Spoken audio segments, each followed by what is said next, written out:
도록 하겠습니다. 현재 우리 사회에서 겪고 있는 일들 참 난감하고 참 두렵기도 합니다.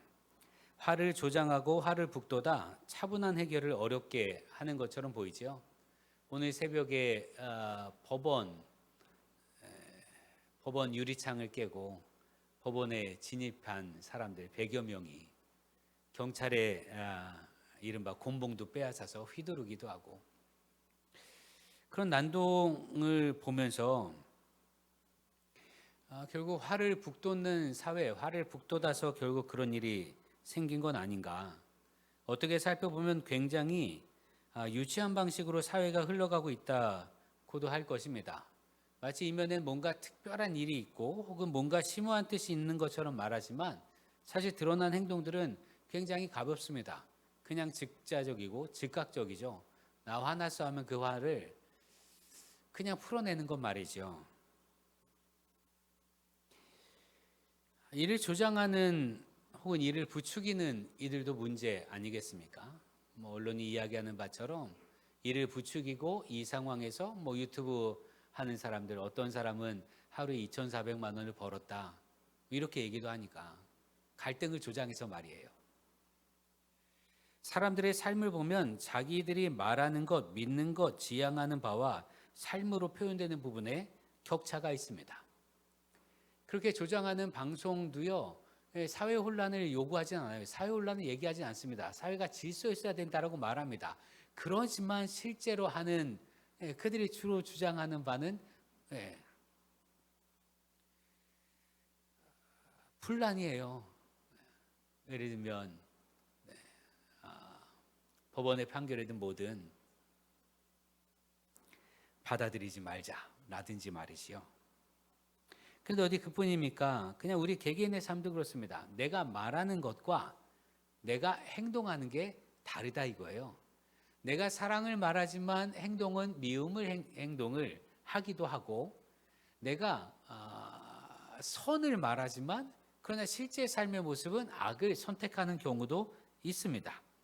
이에 대해서 오늘 성경은 분명히 지적하는데, 핵심은 당신들이 믿고 있는 것, 바라는 것, 생각하는 것 혹은 듣는 것 그대로 따르지 않는다라는 겁니다. 믿는다고 하면서도 다른 상황과 조건을 들어서 다른 길을 꾀한다라고 말하지요. 그것이 옳다라고 말하면서 현실적인 이유를 들어서 유예하거나 다른 길을 제시합니다. 오늘 말씀 3절과 4절을 보십시오. 누구든지 다른 교훈을 하며 바른 말 곧 우리 주 예수 그리스도의 말씀과 경건에 관한 교훈을 따르지 아니하면 그는 교만하여 아무것도 알지 못하고 변론과 언쟁을 좋아하는 자니 이로써 투기와 분쟁과 비방과 악한 생각이 나며 라고 지적합니다. 누구든지 다른 교훈을 하며, 다른 가르침이 있다는 거예요. 자기만의 생각이 있다는 거죠. 자기만이 옳다 여기는 것이 있다는 겁니다. 자기만이 옳다는 것이 있어서 바른 말 곧 우리 주 예수 그리스도의 말씀과 경건에 관한 교훈을 따르지 않으면, 주님의 교훈을 따르지 않으면, 주의 말씀을 따르지 않으면 어떻게 되는가? 교만해진다라고 말씀합니다. 여러분 그렇습니다. 주의 말씀을 듣고 그 말씀을 따르지 않으면 우리는 교만해집니다. 주님께서 진리를 말씀하셨는데 그 진리를 따르지 않는 것 자체가 뭐예요? 그게 교만 아니겠습니까? 예수님께서 내가 곧 길이요 진리요 생명이라 말씀하셨는데 길이요 진리요 생명이신 주님을 따르지 않는다는 게 그게 어떤 거예요? 나는 그거 필요 없습니다 하는 거 아니겠습니까? 거기에 참 생명인데, 예수 안에 참 생명이 있는데 나 생명 필요 없어요 하며 사는 삶처럼 교만한 삶이 어딨냐 이거예요. 그런데 그렇게 교만해지면 어떤 일이 벌어지는가? 교만하여 아무것도 알지 못하고 변론과 언쟁을 좋아하는 자니 이로써 투기와 분쟁과 비방과 악한 생각이 나며 라고 말합니다. 교만해지면 논쟁과 말다툼을 일삼고요, 불평과 비방과 악한 의심이 생기게 된다라고 성경이 지적합니다. 주님의 말씀을 거부하는 곳에는 논쟁과 말다툼, 불평과 비방과 악한 의심이 가득해집니다. 왜요? 진리를 거부하기 때문에 그렇습니다. 너무 당연하지요. 모두가 자기 소견에 옳은 대로 할 때는 거기에는 분란과 분쟁과 다툼과 괴로움밖에 없습니다. 그럼 여러분 바라기는 진리 되시는 주님을 온전히 따를 수 있는 우리 되기를 기도합니다.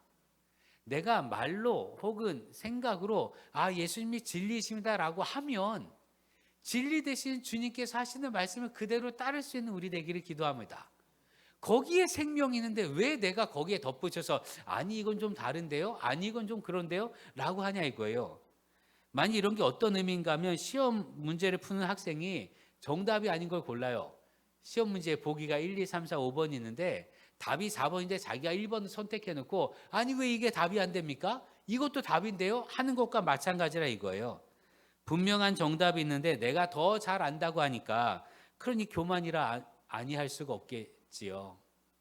주님이 진리이신데 내가 그렇게 말하면서도 아니 그거 말고 다른 길이 있습니다라고 말하면 그것처럼 교만한 게 어디냐 이거예요. 여러분 종이의 직선을 긋고 싶다면 직선인 자에 기대어 그으면 직선이 됩니다. 그런데 자를 대지 않고 내 손이 더 정확해 하면서 그렇게 손을 거버리면 그게 직선이 되겠냐 이거예요. 구부러지거나 휘어지게 되겠지요. 내가 정답이라고 생각하는 게 교만입니다. 주님의 말씀에 반대하는 것, 그것이 교만입니다. 더 나아가서 주님의 말씀과 교훈을 따르지 않는 것, 교만함에 더 넓게 이해해야 하는데 여러분 성경에서 사람들이 우상을 섬기는 이유가 뭡니까? 교만해졌기 때문이다라고 성경이 지적합니다. 그때는 우상을 섬길 때는 하나님 없이 우상을 섬기는 거잖아요. 하나님이 대적하여 우상을 섬기는 건 아니겠습니까? 그런데 주님의 가르침에 반대하는 것만이 주님을 적대하거나 따르지 않는 것이 아니라 오늘 말씀의 근거에서 보면 예수님을 믿기는 합니다. 예수님을 믿습니다. 그러나 삶의 선택을 반대로 하는 게 교만합니다라고 성경이 가르치는 거예요. 주님의 말씀이 교훈이 옳기는 하지만 상황과 조건에 비추어 따르기 어렵다라고 하는 것이 교만입니다. 이런 유의 교만은 교훈이 틀렸다라고 말하진 않아요. 주의 말씀이 틀렸다고 말하지 않습니다. 주님의 말씀은 참입니다. 그렇죠. 주의 말씀대로 살아야죠. 그런데 그 말씀을 맞는데 지금의 상황에 비추어 보면 오늘의 상황에 비추어 보면 논쟁할 여지가 있습니다. 라고 하는 거예요. 예를 들면 원수까지도 사랑하라고 주님 말씀하셨습니다.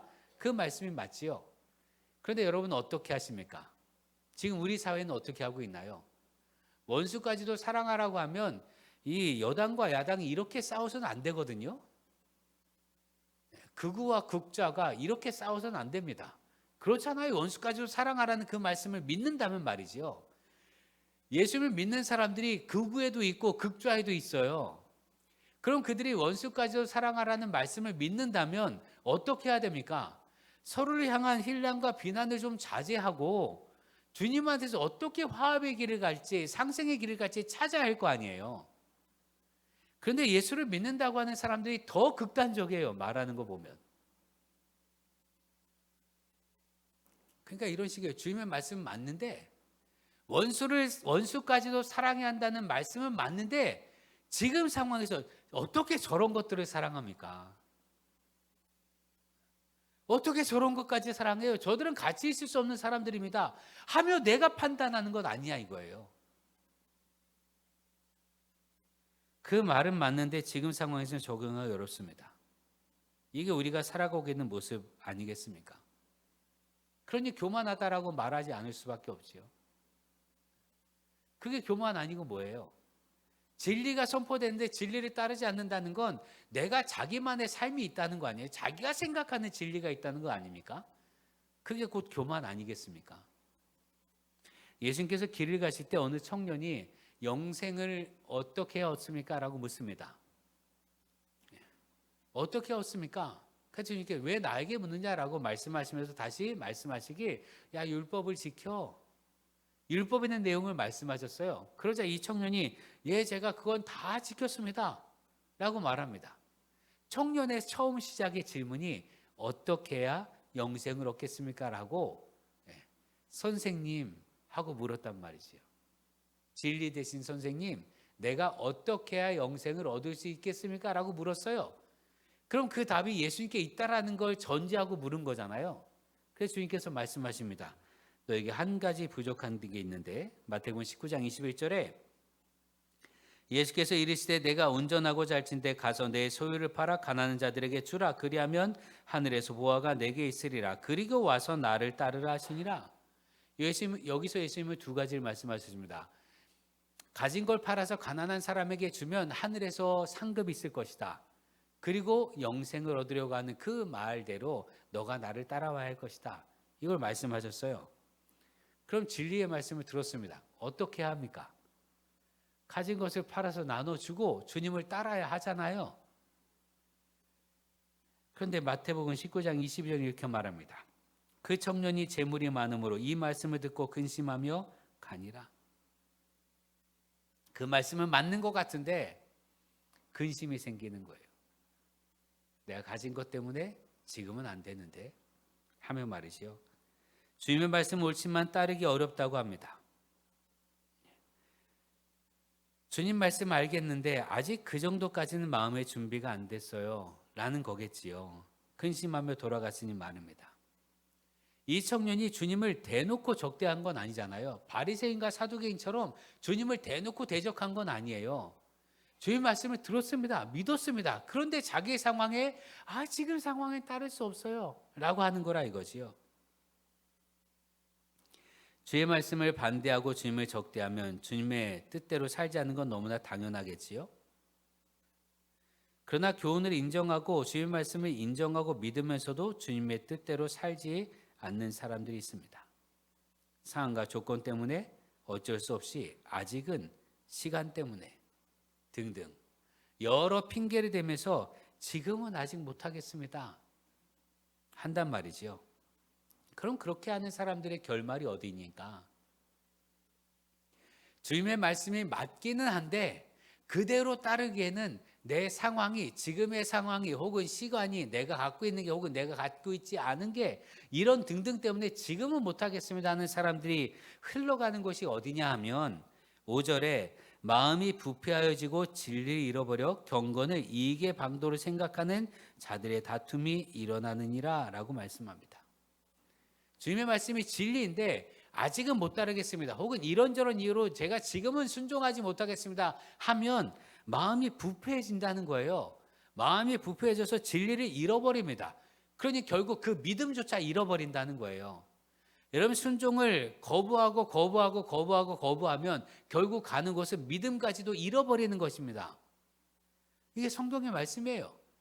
그렇게 되면 어떻게 됩니까? 경건 생활까지도 이익의 방도로, 이익의 도구로 사용한다는 거예요. 내가 예배하고 찬양하고 기도하는 이 모든 것도 이익의 도구로 사용하는 거예요. 실제 그 안에 진리는 없이 말이지요. 경건까지도 이익의 수단으로 생각하게 되면 우리가 사는 모든 곳에는 끊임없이 분쟁이 생길 수밖에 없습니다. 이익이 생기는 곳엔 분쟁만 남게 됩니다. 이를 벗어나고 이겨낼 수 있는 방법, 길이 뭐냐? 여러분 교회들마다 연말이 되면 당회하고 구역회를 하죠. 당회에서 임원을 천거하잖아요. 제가 들었던 목사님의 이야기인데 그 목사님이 그 목사님을 잘 돕고 목회를 잘 협력하던 권사님이 한 분 계셨어요. 말 그대로 목사님이 한마디 하면 모든 걸 다 하고 뭐 두세 개 일을 더 하고 그랬던 분이 장로 천거하는 기획위원회에서 장로 천거에 떨어졌어요. 그 다음부터 그 권사님의 행동이 바뀌기 시작했다고 합니다.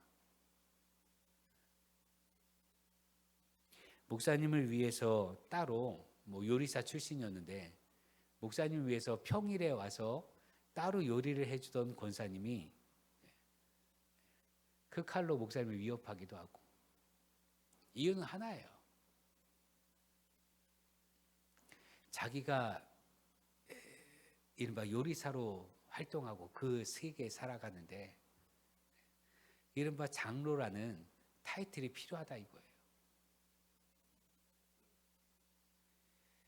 경건까지도 이익의 수단으로 생각하면 우리가 사는 곳엔 분쟁이 생길 수밖에 없습니다.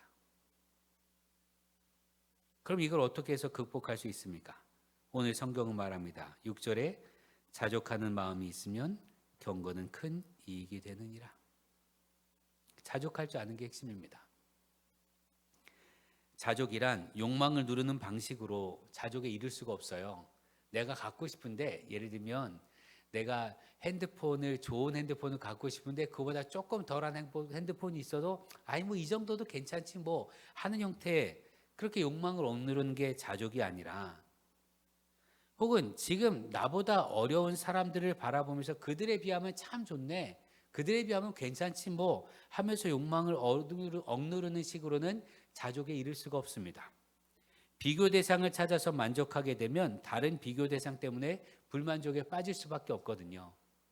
예를 들면 나보다 가난한 나라의 사람들을 보면서 그래도 괜찮지, 이 정도면 충분하지 하면, 나보다 부한 사람들을 보면 우리는 불만족스러울 수밖에 없거든요. 그렇게 해서는 자족할 수가 없습니다. 비교함으로 채워지는 마음은 언제나 다른 비교를 통해서 결핍을 느낄 수밖에 없습니다. 그래서 자족하려면 어떻게 해야 되는가? 내 안에 온전한 보화가 있다라는 것, 그걸 깨달으면 자족할 수가 있습니다. 내 안에 참된 것이 있다라는 걸 알면 자족할 수 있습니다. 내 안에 진짜 보물이 있다라는 걸 알면 자족할 수가 있습니다. 그 보물이 뭡니까? 예수 그리스도이십니다. 그러니 경건 생활이 유익이 있다라는 게, 경건 생활은 내 안에 예수께서 계시다라는 걸 확인하게 하는 거예요. 예수님이 멀리 계시는 분이 아니라 바로 내 안에서, 내 안에 사시며 나를 도우시며 내 삶의 순간순간을마다 돌보시고 계시다는 걸 깨닫는 것, 알게 하는 것, 이게 경건 생활이에요. 우리의 신앙생활, 예배드리고 찬양하고 기도하는 건 다 이것을 위해서이기도 합니다. 내 안에 온전한 보화를 찾는 길이 경건입니다. 시편이 이렇게 고백합니다. 시편 27편 8절에 너희는 내 얼굴을 찾으라 하실 때 내가 마음으로 주께 말하되 여호와여 내가 주의 얼굴을 찾으리이다 하였나이다. 주님께서 우리에게 말씀하신 게 너희는 나를 찾으라고 말씀하셨어요. 내 얼굴을 찾으라, 나를 찾으라, 나를 찾으라. 왜요? 주님을 찾아야 우리 삶이 복되기 때문에 그렇습니다. 주님을 찾아야 우리 삶이 흔들리지 않기 때문에 그렇습니다. 주님이 내 안에 계심을 깨달아야, 나를 도우신 하나님이 내 안에 계시니까 눈앞에 있는 것들에 흔들리지 않을 수 있는 거예요. 상황과 조건에 흔들리지 않을 수 있는 유일한 힘은 내 안에 계신 주님을 발견하는 것임을 믿으시기 바랍니다. 경건은 우리 안에 임하신 주님의 임재를 확인하는 겁니다. 성령을 통해서 우리 안에 계신 주님을 매번 확인하는 게 경건 생활이에요.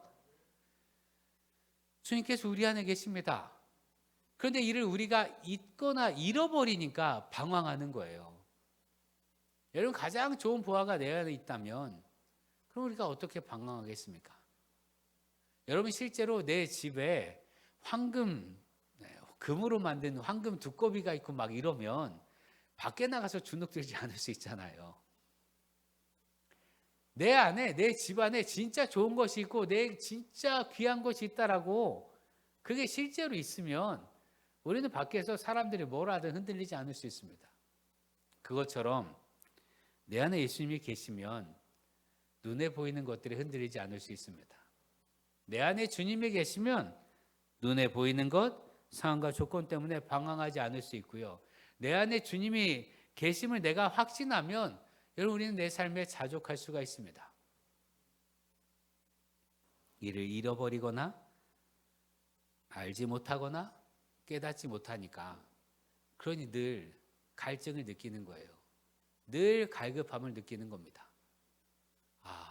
이게 필요한데, 저게 필요한데, 그게 필요한데, 또 그게 필요한데 하는 식으로 말이지요. 어거스틴은 이렇게 말합니다. 하나님, 당신은 내 안에 계시는데 나는 내 밖에 있나이다.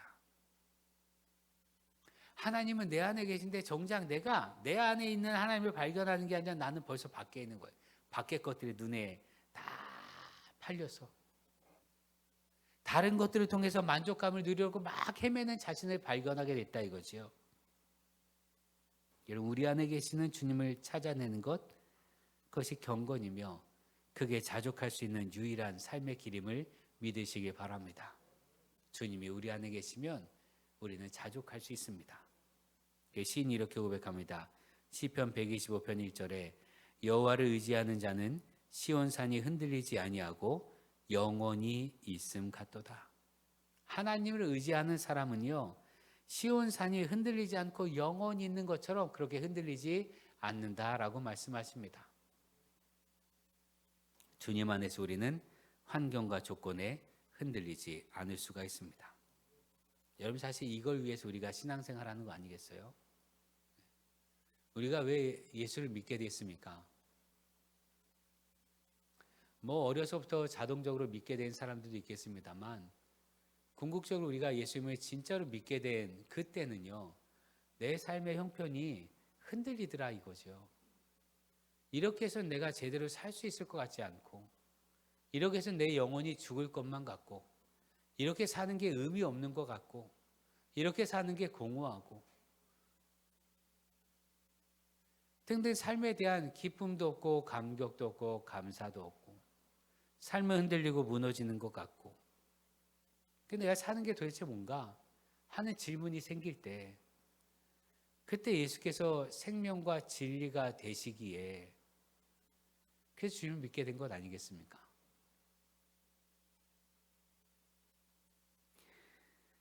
그러니 그 믿음을 잃지 않기 위한 신앙생활하는 우리 되기를 바랍니다. 그 가운데 주님께서 우리 안에 계심을, 하나님을 찬양하고 예배하는 가운데, 기도하는 가운데 주님의 내 안에 계심을 깨닫고, 그렇기 때문에 만족하며, 그렇기 때문에 감사하며, 그렇기 때문에 다른 것에 흔들리지 않으며, 그렇기 때문에 분란이 없으며, 그렇기 때문에 평안하며, 그렇기 때문에 사랑하는 우리 되기를 기도합니다. 기도하겠습니다.